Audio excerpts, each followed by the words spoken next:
Senhor, o nosso coração se quebranta diante de Ti, nosso coração também se enche de expectativa na Sua presença, daquilo que o Senhor pode fazer aqui nessa manhã.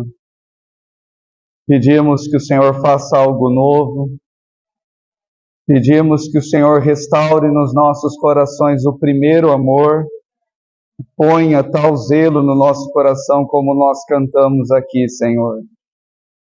De amor por Ti, guarda, Senhor, o nosso coração. Colocamos diante de Ti o propósito dessa reunião, a comunhão que teremos aqui com os jovens e com os pais, e pedimos, Pai, a Tua bênção.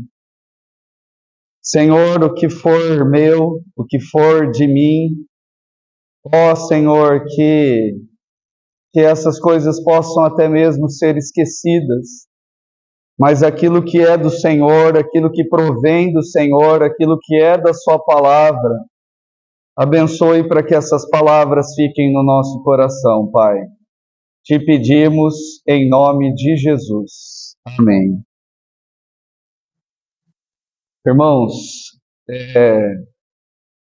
já faz algum tempo que o Senhor tem colocado no nosso coração, tem colocado no meu coração, uma necessidade de ter comunhão com os jovens a respeito de relacionamento. E nós sentimos que essa comunhão seria necessária também junto com os pais, não só com os jovens. Meu coração, ele está realmente alegre. Confesso que antes estava apreensivo, né? Se os irmãos viriam. Eu sei que é um domingo de manhã, existe um preço a ser pago, mas eu estou feliz que os irmãos vieram e, como eu acabei de orar, o que procede de mim, que possa realmente cair no mar do esquecimento, mas aquilo que provém de Deus, aquilo que os irmãos virem, que é da palavra, que o Espírito Santo possa cravar nos nossos corações a necessidade de nós considerarmos esse assunto diante de Deus. Eu creio que o Senhor está no controle, o Espírito já está se movendo nos cânticos, nas orações, nos cânticos que nós louvamos. O primeiro cântico que nós cantamos, falávamos de os jovens serem úteis para Deus e de que os campos já estão prontos e poucos dias são que restam para o segador. Ontem eu conheci um irmão, fui trocar o pneu do meu carro, e daí eu conheci um irmão me parece ser um irmão sério, que estuda a palavra, né? E daí a gente começou a se conversar desde ontem. É um irmão que gosta de estudar escatologia, né?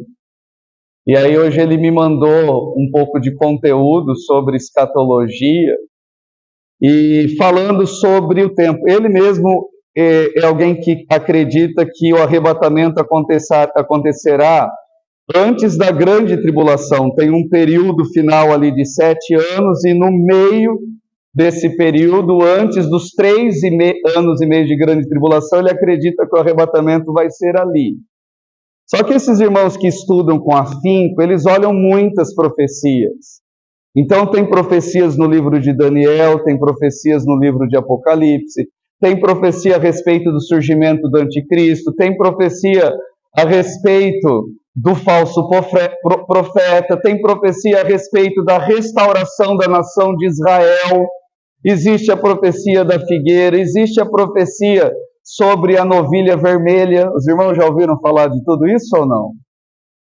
E daí ele dizia assim, né? No material, ele me mandou vários materiais de alguns irmãos que acreditam que o reino pode começar ali em 2032. E se for isso, a hora que começaria os 7 anos seria ainda aqui em 2025. Se o arrebatamento acontecer antes dos 7 anos, o que eu acredito que é possível, daí nesse material que ele me mandou falava de acontecer ainda em 2025, e olha só, irmãos, nessa semana. nessa semana agora. Então tem gente que estuda isso falando da possibilidade de ser dia 23 de setembro. Eu, particularmente, não gosto de datas, não gosto. No passado eu já ouvi muitas datas, né? Desde o ano 2000 eu ouço datas e já falaram 2023, está lembrado disso ou não? Depois falaram de 2025, que é o que a gente está, tem gente que fala de 2030. Eu particularmente não gosto de datas, a palavra fala que o dia, isso corresponde ao Pai, exclusivamente ao Pai, né? Mas existem as profecias, e também não quero desprezar esses irmãos que estudam. Já pensou, irmãos, o arrebatamento acontecer essa semana aqui? Você está preparado para isso? Isso me deixou bastante reflexivo, olhando para mim mesmo, para o meu relacionamento com o Senhor. E eu creio que ao falarmos de casamento, ao falarmos de relacionamento, algo precisa arder no nosso coração, jovens, que é esse desejo de ser útil para Deus, né? Tem momentos que eu vou me dirigir aos jovens, tem momentos que eu vou me dirigir a vocês pais, tá bom? Primeiro, eu gostaria de lembrar que a maioria dos jovens aqui nasceram em um lar cristão e cresceram na igreja. E agora vocês já estão aí, alguns com 14. O mais novo tem quantos anos aqui? É a Giovana mais nova ou não? Alguém tem menos do que 14 entre vocês? Não? E o mais velho é o Lucas. Quantos anos você tem, Lucas? 22. Então nós temos aqui de 14 a 22. E a gente sabe que nessa idade já começa a viver de forma um pouco mais intensa, muitas paixões, aquela coisa de começar a gostar de alguém. Isso é normal, não existe nada de anormal nisso. Mas nós sentimos a necessidade de considerarmos diante de Deus o que a palavra nos orienta a respeito disso. E eu sinto de verdade que é um momento para termos essa comunhão. E repito, sentimos que não é suficiente só falar aos jovens, precisamos falar com vocês pais também, a respeito desse assunto, responsáveis também.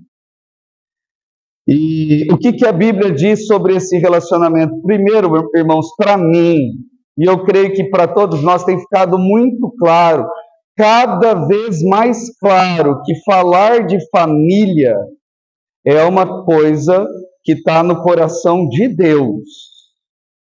Você percebe que no mundo, cada vez mais, a família tem sido desprezada, e não é de agora, tá bom?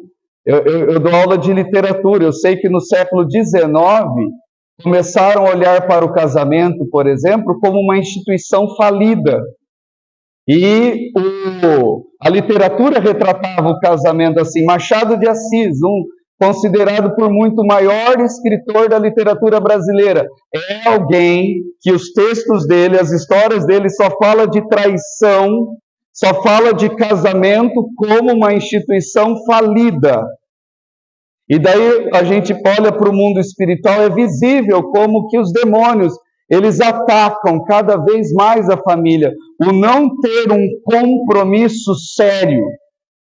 Mas quando nós olhamos para a palavra de Deus, nós vemos lá no início, em Gênesis 2:18, que foi Deus que disse o Senhor Deus, não é bom que o homem esteja só, far-lhe-ei uma auxiliadora que lhe seja idônea. Lembra que quando Deus criou todas as coisas, ele olhava e via o que ele criou, ele dizia, é bom.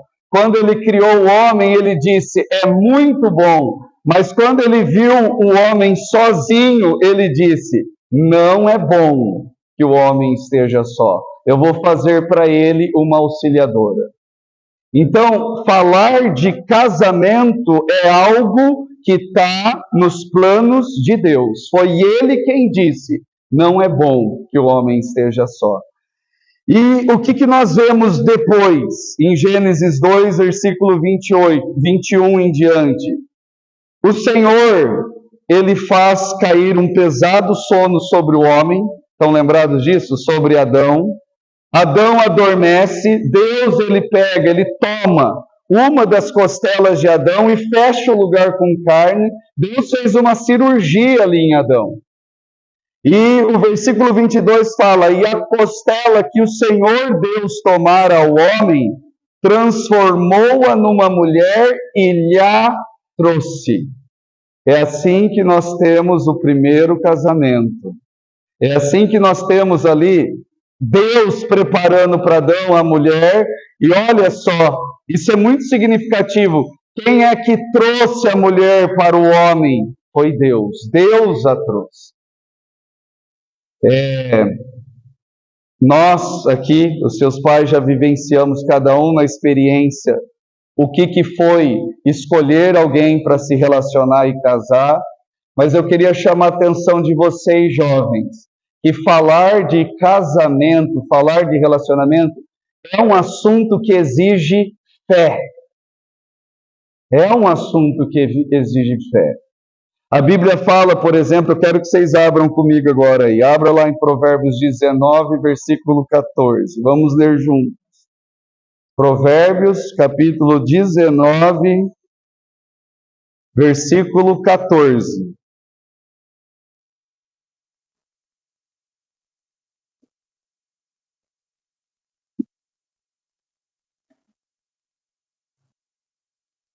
Chegaram lá?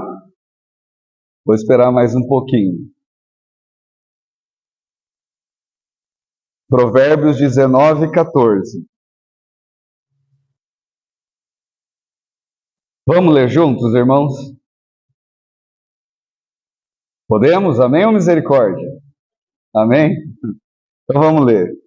A casa e os bens vêm como herança dos pais, mas do Senhor a esposa prudente. Quem é que prepara a esposa? Olha o versículo, ele é muito claro. Herança, quem deixa são os pais, mas a esposa, e para as irmãs aqui, pode pensar no marido também.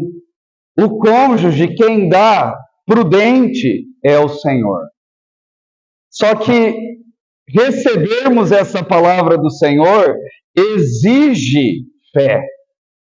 Crer que é Deus que vai preparar alguém para você no futuro é uma questão de fé.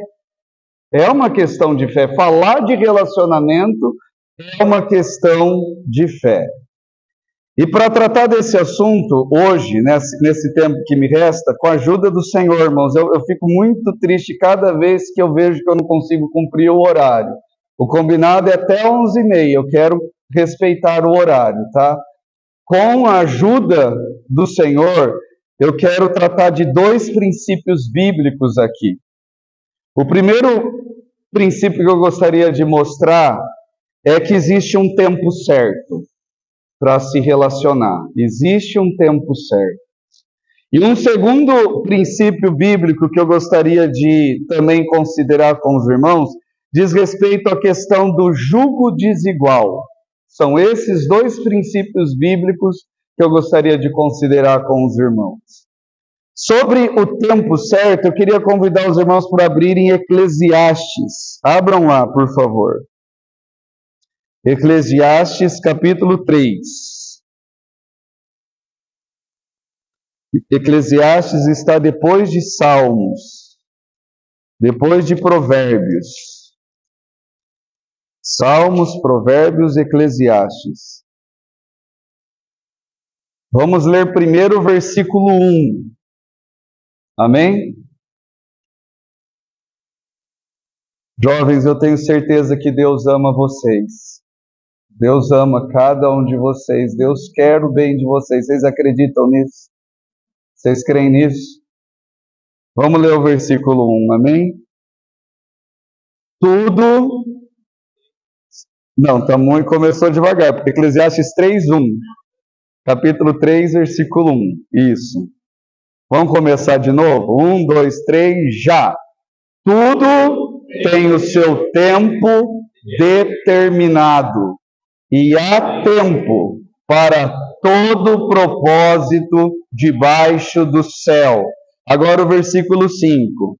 Tempo de espalhar pedras e tempo de ajuntar pedras.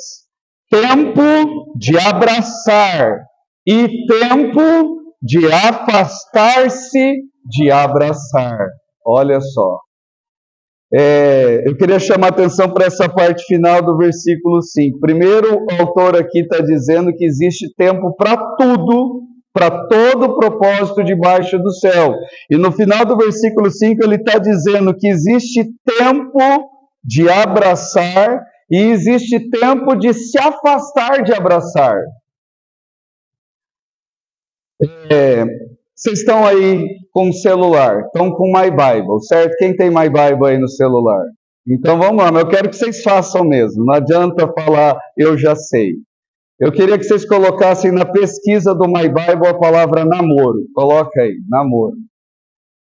Pesquisa aí.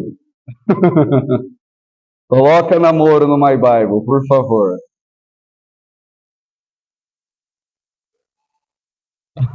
Você colocou o quê? Namoro, apareceu alguma coisa? Enamorou, no sentido de ficar apaixonado, tá certo. De quem que tá falando esse namoroso? Fiquei curioso agora. De Absalão, que é uma história horrível. Vocês estão lembrados dessa história? Ele se namorou por quem aí? Vocês estão lembrados? Foi pela própria irmã. Está falando de uma paixão intensa. É interessante porque na Bíblia nós temos vários exemplos de paixão intensa. Perdão, Absalão é quem matou, é verdade. Aminon, ele se namora pela irmã dele. E aí, vocês lembram que ele força para se deitar? E depois que ele consegue se deitar, no lugar dessa paixão avassaladora, vem o que? Os irmãos lembram? Uma repulsa, né? um nojo. Olha que coisa maligna e demoníaca, um ótimo exemplo do que é a paixão carnal, né? Mas a palavra namoro, acharam? Não tem, não existe namoro na Bíblia. O que existe na Bíblia? Relacionamento para quê? Para o casamento. É para isso. Então, existe um tempo para isso. Teve um irmão, na minha experiência, que me ajudou muito. Quando vocês olham para nós, os pais de vocês, os responsáveis, não significa que nós fizemos tudo perfeito. Nós tivemos os nossos erros, mas não é porque nós tivemos os nossos erros que nós não queremos ensinar o caminho certo para vocês. Porque vocês não precisam repetir os nossos erros. Estou certo, pais? Estou certo ou não estou certo? Não estamos falando que nós fizemos tudo certo, não é isso. Mas vocês não precisam errar em coisas que nós erramos. Vocês têm a oportunidade e levar a sério esse assunto. Por isso que eu acho que o Espírito está no controle. Quando nós cantamos, jovem, desperta, faz-te pronto e alerta, é uma questão de ser útil para Deus, é uma questão de servir a Deus. E a maneira como trata, eu costumo dizer que esse assunto de relacionamento para um jovem cristão é o vestibular da fé dele. É um vestibular. A utilidade de vocês, o quanto vocês serão úteis para Deus, vai depender da maneira como vocês tratam com seriedade esse assunto. O futuro de vocês vai depender de como vocês tratam com seriedade esse assunto. Pais, consideram aí. Na vida existem escolhas muito importantes. Uma delas é a profissão. Vocês concordam ou não? É claro que ao longo da vida pode haver mudanças da profissão, mas geralmente quando alguém escolhe uma profissão, é para a vida toda. Existe a possibilidade sim de mudanças, mas normalmente quem escolhe uma profissão é para a vida toda. E outra escolha importante é a questão do relacionamento. É com quem eu vou casar. E esse assunto não dá para no meio do caminho querer mudar, isso não é bíblico. Não é assim que funciona. E essa assembleia aqui, É uma assembleia que já começou ali mais ou menos nos anos 90, em 1990, nós estamos em 2025. É uma assembleia que já tem 35 anos de história.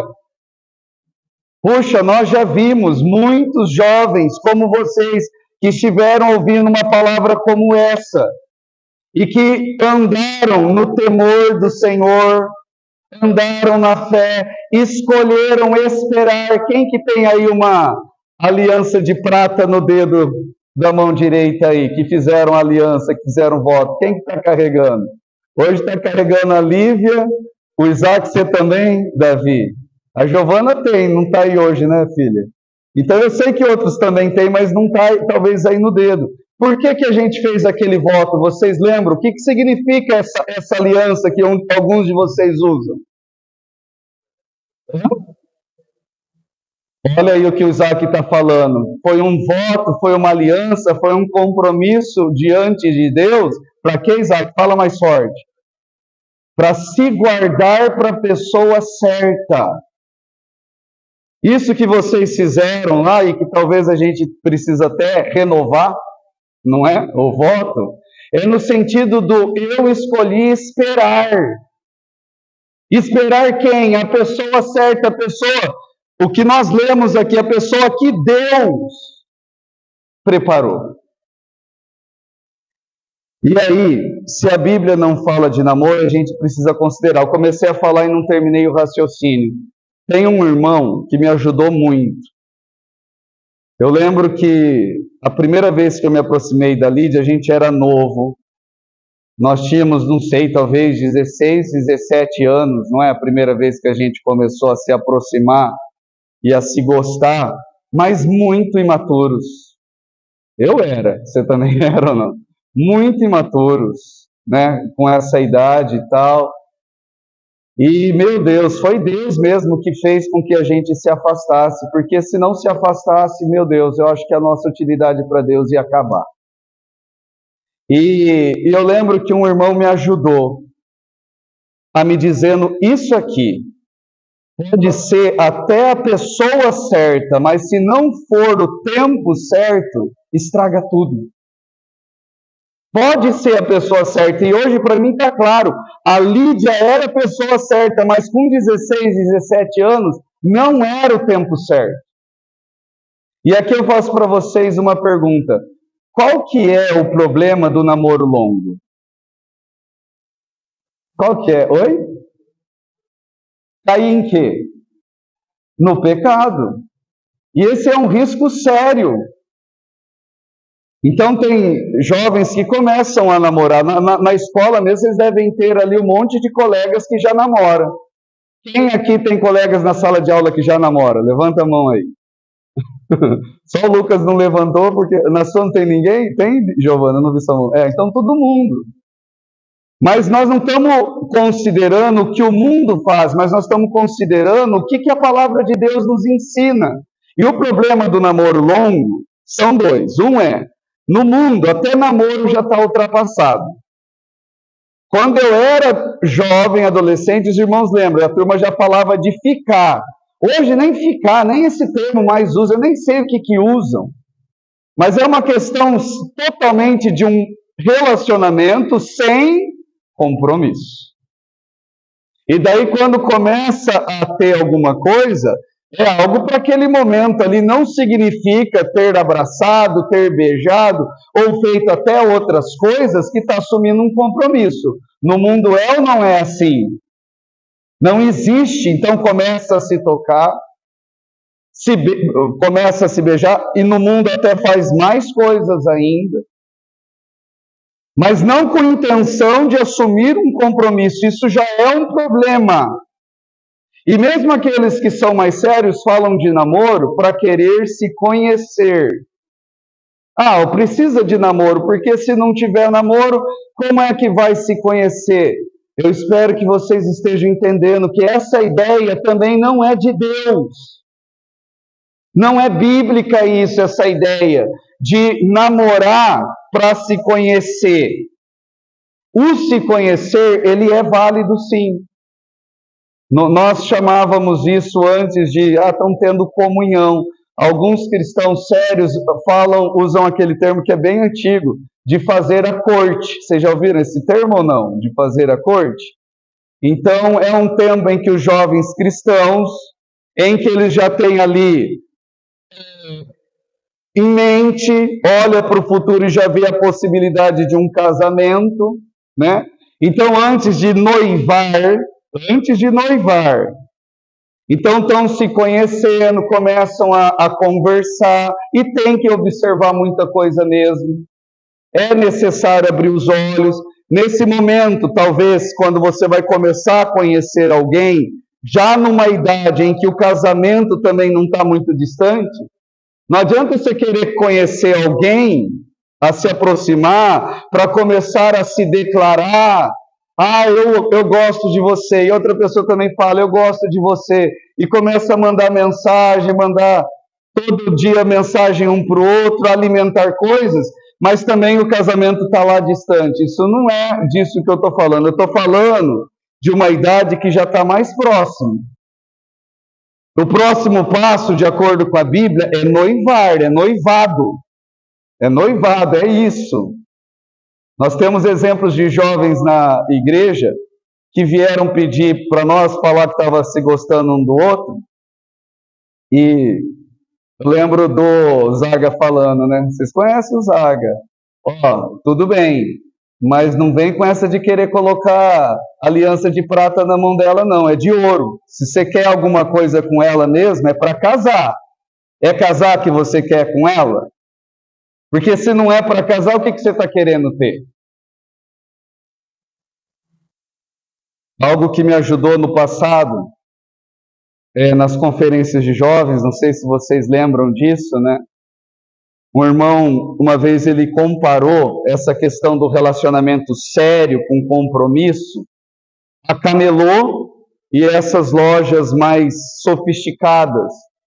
Quando você vai ao camelô, ou vai lá na 25 de março, algum lugar assim, e quer comprar um relógio, daí você olhou, relógio legal, hein? Gostei. O camelô deixa pegar. Você pode vestir, você pode colocar, né? Não gostou, tira.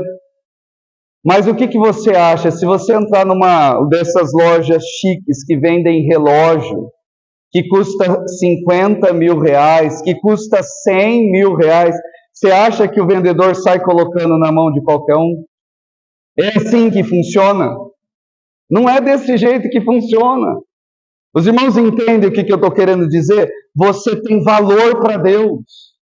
Não é para qualquer um chegar e colocando a mão, não gostei, não quero mais. Não é assim que funciona.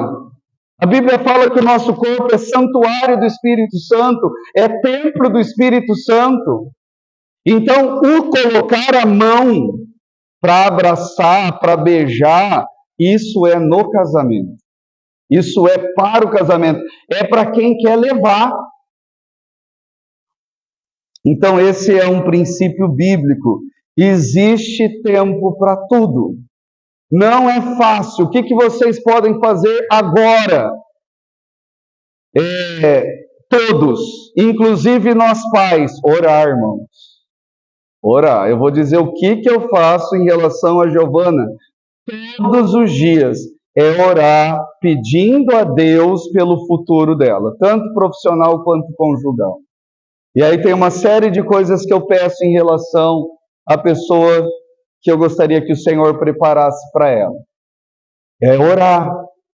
E quando no futuro tiver alguém, que nem alguns aqui já estão numa idade mais avançada, né?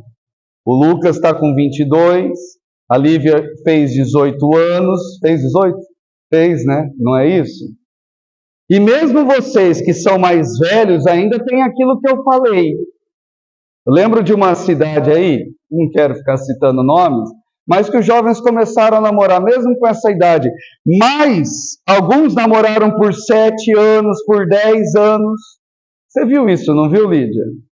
Irmãos, eu duvido que conseguiram se guardar. É claro que tem muitas histórias que a gente conhece e sabe como é que terminou. Não dá certo.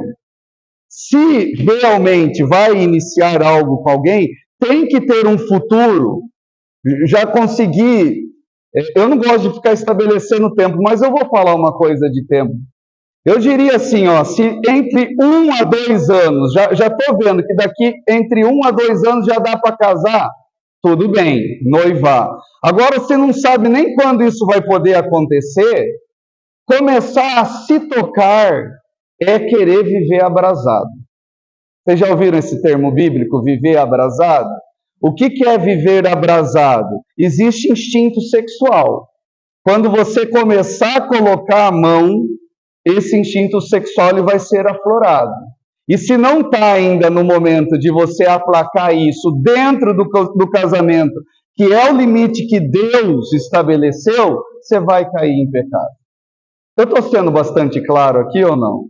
Estou me esforçando para ser claro e colocando as coisas de maneira bíblica. Então, esse é um princípio do tempo certo. E outro princípio que eu gostaria de considerar com os irmãos está relacionado com o jugo desigual. Abram, por favor, lá em 2 Coríntios 6.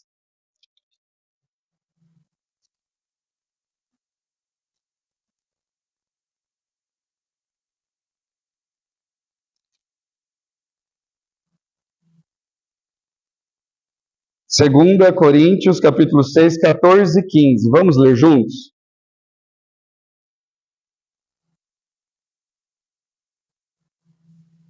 Amém? Vamos ler. Não vos ponhais em jugo. Vamos começar de novo, irmãos. 1, 2, 3, já. Não vos ponhais em jugo desigual com os incrédulos. Porquanto que sociedade pode haver entre a justiça e a iniquidade? Ou que comunhão da luz com as trevas? Que harmonia entre Cristo e o maligno? Ou que união do crente com o incrédulo? É isso aí, o 16 fala, que ligação há entre o santuário de Deus e os ídolos? Porque nós somos santuário de Deus vivo, do Deus vivente, como Ele próprio disse, habitarei e andarei entre eles, serei o seu Deus e eles serão o meu povo. Por isso retirai-vos do meio deles, separai-vos, diz o Senhor, não toqueis em coisas impuras e eu vos receberei.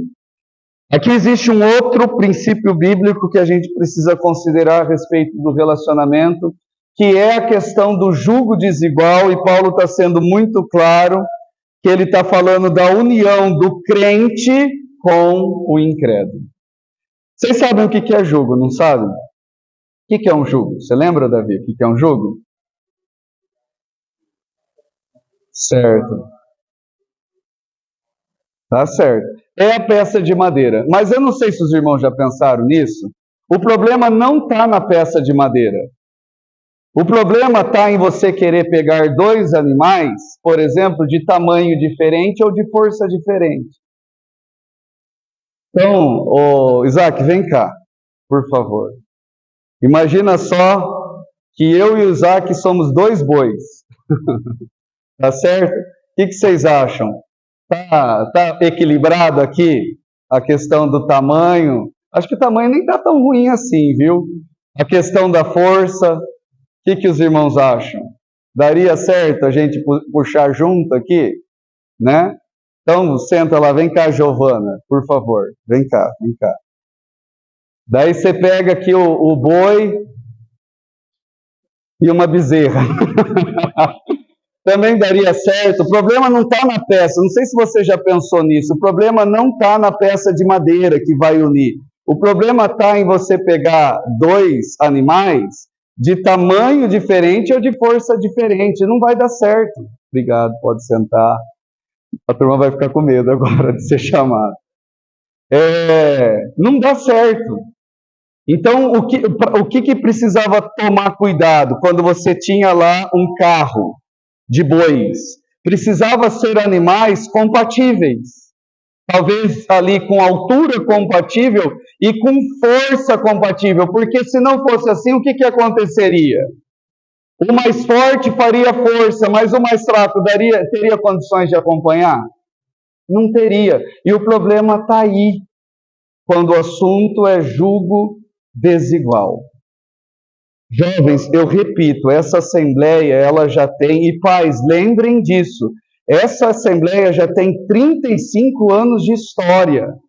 A gente pode olhar para aqueles jovens que cresceram com a gente, que nós sabemos disso. Muitos aqui que tomaram esse caminho de procurar não na igreja, não entre os filhos de Deus, mas no mundo alguém para se relacionar, tiveram ou não tiveram problemas? Eu estou falando de todo tipo de problema. Todo tipo de problema. Casar com alguém que está no Senhor já tem os seus desafios. Mas casar com alguém que é um incrédulo, isso é jugo desigual. Nós não queremos que vocês tenham que sofrer coisas que nós já vimos acontecer com outros aqui na igreja. Que passaram, que vivenciaram coisas, é algo muito sério que precisa tomar muito cuidado mesmo. Eu não quero ficar expondo aqui exemplos da Assembleia, mas vocês mesmos sabem. Os pais aqui sabem. E para encerrar, quando fala dessa questão de jugo desigual, por um lado existe essa coisa da relação do crente com o incrédulo. E por outro lado, até mesmo eu gostaria de considerar isso. Então está na igreja, está tudo certo? Não, não está tudo certo não. Mas está na igreja, tal, frequenta a igreja. Não é só isso, irmãos. Não é só isso, jovens. Aprendam a querer alguém, a orar até por isso, a pedir, Senhor, prepara alguém para mim que ame o Senhor. Não é só porque está na igreja. Não é todo mundo que está na igreja que ama o Senhor. Vocês têm consciência disso ou não? Não é todo mundo que está na igreja que teme ao Senhor. Não é todo mundo que está na igreja que leva a palavra de Deus a sério. Pais, eu estou exagerando aqui, pais? Até isso você tem que tomar cuidado, porque mesmo estando na igreja pode ser uma situação de jugo desigual. Se não for alguém que teme ao Senhor. É claro, tem outras coisas para olhar e devem olhar, por exemplo, caráter. Aquele livro Fazei Tudo para a Glória de Deus, a gente já leu o capítulo com vocês de escolha de companheiro. O Otmani cita tantas coisas lá que precisam ser olhadas. Eu vou citar uma que eu acho importante. Quando você se interessar por alguém, começa a olhar como é que essa pessoa trata os pais. Se trata com respeito, se trata com afeto. Porque se essa pessoa não trata os pais com respeito e com afeto, eu já vou te adiantar, dificilmente vai tratar você com afeto e respeito. Tem outras coisas do caráter. Se a pessoa é trabalhadora, eu considero isso muito importante. Eu já vi muitos casamentos acabar porque alguém não era trabalhador. Por exemplo, o marido não era trabalhador. Casamento acaba por essas coisas. E a hora de olhar é antes de casar, não é depois, porque depois tem que fechar o olho. Fechar os olhos. É isso que o Evandro falou. Antes abre bem. E depois tem que fechar. Porque aí não adianta mais querer reclamar. Então essas coisas têm que ser olhadas antes. Mas o mais importante é isso que eu estou falando. E tem outra coisa também que eu acho que é delicado, mas eu gostaria de falar. Até mesmo entre os filhos de Deus, entre os cristãos, a gente precisa ter clareza, irmãos. Por exemplo, nós nos reunimos aqui na comunidade de irmãos em Cristo, e nós nos reunimos como nós nos reunimos, tem um propósito para isso. Precisamos estar claros a respeito da nossa identidade também. Por que é que nós estamos aqui e não estamos num outro grupo cristão? Porque tem coisas que nós estamos buscando. E eu não sei o quanto vocês observam isso, mas entre mesmo os cristãos, eu vou usar até o termo cristandade. Existem muitas coisas que são praticadas e que não é bíblico. Esse é um problema. Isso é um problema. Por exemplo, eu falei aqui de levar a palavra de Deus a sério, até mesmo de ler a Bíblia, de estudar a Bíblia. Existem muitos cristãos que não leem a Bíblia. Existem muitos grupos cristãos que o que eles priorizam é o show gospel. Os irmãos estão claros disso ou não estão? Então, até mesmo você se relacionar com alguém que não tem esses princípios claros, eu já adianto, terão problemas também. Terá problema. No futuro você vai querer ler a palavra com o seu cônjuge e ele vai achar talvez que só ir para um show cristão é suficiente. Vocês entendem o que eu estou querendo dizer aqui? Essas coisas precisam ser consideradas. E pais, nesses 2, 3 minutos que me faltam, eu quero me dirigir a vocês. Vamos lembrar uma coisa. Abraão, quando ele viu que Isaac já estava numa idade, ele é quem chamou o servo. E o servo ali a gente sabe que é uma figura do Espírito Santo. Para buscar alguém da parentela dele, uma esposa para Isaac. E o servo ficou com receio, mas se ela não quiser vir, o que eu faço? Daí eu levo ele para lá, daí Abraão fala para ele tomar cuidado, ele fala para ter cautela, e olha o versículo 7, eu estou lendo Gênesis 24, 7. O Senhor, o Deus do céu, que me tirou da casa do meu pai e da minha terra natal, e me falou e jurou, dizendo: a tua descendência darei essa terra, ele enviará o seu anjo que te há de preceder, e tomarás de lá esposa para o meu filho. Olha como Abraão está claro, quem que ia preparar uma esposa? Seria o servo? Não, seria o Senhor Deus do céu. Ele vai adiante, ele vai preparar, ele vai trazer. Pais, precisamos crer nisso. Outro texto que eu quero citar rapidamente, Juízes capítulo 14, eu não vou ter tempo de ler, mas fala dos pais de Sansão. Os irmãos lembram?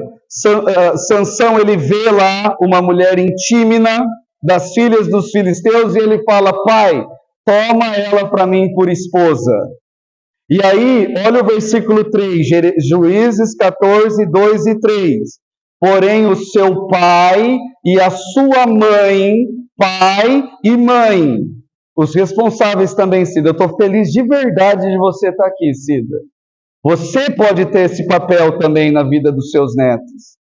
O seu pai e a sua mãe lhe disseram: não há porventura mulher entre as filhas dos teus irmãos e entre todo o meu povo para que vás tomar esposa dos filisteus.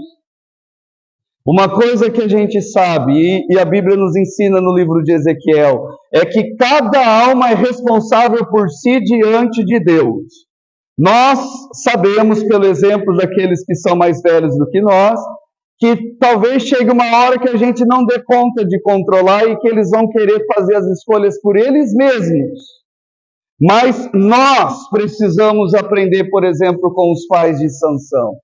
Ainda que eles queiram tomar caminhos diferentes daquilo que está na palavra de Deus, é o nosso dever falar para eles: olha, por acaso não tem, não, entre os filhos de Deus alguém para você buscar? É necessário buscar no mundo? Os pais fizeram isso. E para encerrar, no livro de Neemias, capítulo 13, eu não sei se os irmãos estão lembrados disso, pais, mas acontece ali uma situação em que Neemias ele volta, já após o período da restauração. Ele chega lá em Jerusalém e ele vê que muitos judeus haviam casado com mulheres asdoditas, amonitas, moabitas. Ele ora para os filhos e os filhos não falam mais a língua dos judeus. E estão falando agora língua de outros povos. Olha a questão do jugo desigual. Tem consequências. A gente sabe disso. Depois chega aquele momento em que um dos cônjuges que teme ao Senhor, que serve ao Senhor, quer ir para a reunião da igreja, quer levar os filhos, mas o outro não quer, não é? Quer levar não sei para onde, até fica ali arrumando o problema. A gente sabe que essas coisas acontecem de monte. Estava tendo problema. E aí, olha o versículo 25, o nível da coisa. Neemias fala assim, Neemias 13, 25. Contendi com eles, e os amaldiçoei, e espanquei alguns deles, olha isso. E lhes arranquei os cabelos, e os conjurei por Deus, dizendo: não dareis as vossas filhas a seus filhos, e não tomareis mais as suas filhas, nem para vossos filhos, nem para vós mesmos. Não pecou nisso Salomão, rei de Israel? Entre muitas nações não havia um rei como ele, era amado de Deus, Deus colocou ele como rei, mas não obstante isso, as mulheres estrangeiras o fizeram cair no pecado. Irmãos, eu não estou querendo dizer que a liderança vai sair batendo nos pais, não, pelo amor de Deus. Não é disso que eu estou falando. Neemias saiu fazendo isso, mas com todo amor, e até mesmo temor. Eu creio que a nossa responsabilidade como liderança é orientar os jovens a respeito desse caminho. E os pais também. Você percebe que todos esses versículos finais que eu citei, não está falando só, mas é casamento, é coisa deles. É algo direcionado aos pais. É uma responsabilidade nossa. É uma responsabilidade nossa orarmos por eles, orientarmos por eles e, se necessário, como os pais de Sansão, até mesmo censurá-los e dizer para eles, se for o necessário: você está indo por um caminho que eu não aprovo, eu não abençoo, você pode até ir, mas a minha bênção você não tem. Se necessário, precisamos estar claro disso, irmãos. Repito para encerrar, se eu falei alguma coisa aqui que é de mim, que vocês esqueçam. Mas se o que eu preguei aqui nessa manhã é algo da palavra de Deus, eu rogo a vocês que abram o coração, que confiem em Deus, que esperem em Deus, e Deus vai fazer vocês nessa área da vida feliz. Deus vai preparar o melhor para vocês. Vocês creem nisso? E os pais também creem nisso, pais? Vocês acreditam nisso? Então vamos encerrar. Fazer uma oração para encerrar. Amém? André, encerra aqui você fazendo oração para terminar.